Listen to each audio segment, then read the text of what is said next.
انداما کوما اشتی و جواکا دموکراتیک تکوشین اوزان درباره وی گروبه ده و همان دمه آرمانجا چک شوتاندن ده نرخاندن دیگه تکوشین اوزان رادگی نکو چک شوتاندن آمه رادگی نکو پیناسه آمه آگریدانا به پیوجوی رجی و گریدانا آمه آب ریبر آپو رجی افجی ده سوزی آمه ده نشاندن نیت آمه باش ده نشاندن جبو وی اکی بلا کسی اینکو ده بیجن پکه که خفاسخ کر یانجی چک خوا دانین به تسلیم بوین پیناسه کرن برتک نشان ددنه و رادگی نکو به وی چک دانینه به وی چک شوتاندنه ام را بردکنه کو ام جهر پیوجوی را آمدنه جه آزادی رجی جه دموکراسی رجی آمدنه جه بوینا جنها وشون ده جه ارکی کو دکه و سرملیمه به همو فدکاری و آزمه که مزن امی پیک بینن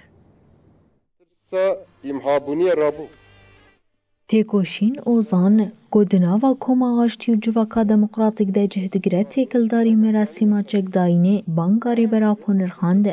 Son derece pozitif bir adımdır. تێکۆشین ئۆزان دیار کردگۆ پێنگاوە کۆهاتیە دەستپێکردن gelekî ئەرێنیە و گوت.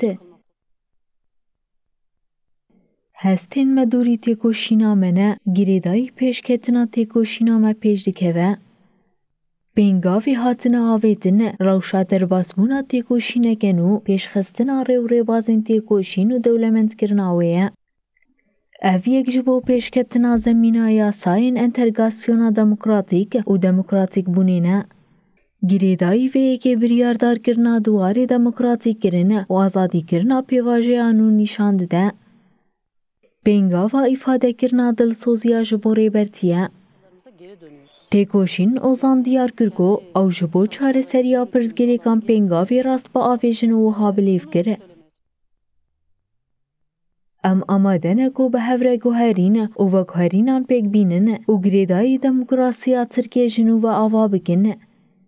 Di pêşengtiya jinan de dest bi pêvajoyeke guherîna demokratîk bikin.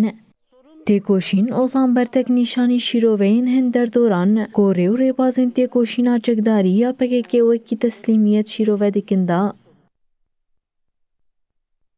Pênasekirina vê yekê ya wekî teslîmiyet ya awayên cuda nêzîkatiyên dûrî çareseriyê ne.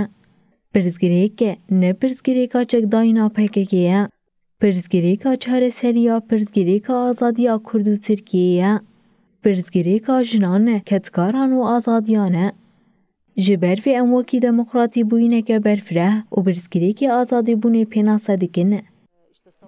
Têkoşîn ozan da zanîn ku pêvajoya çareseriyê bes wê girêdayî demokratî bûn û azadiyê bi pêş bikeve wiha bi dawî kir. Îro sînordarkirina çareseriyê ya di çarçoveya çekdayîna PKK de wê pêvajoya tengav bike. Li gel pêngavên yasayî pêkanîna guherînên civakî giring e. Em alîgirên çareseriyê ne merasîm rêbazeke têkoşînê ye. Niyetbaşiyeke têkildarî demokratîk bûyînê ye.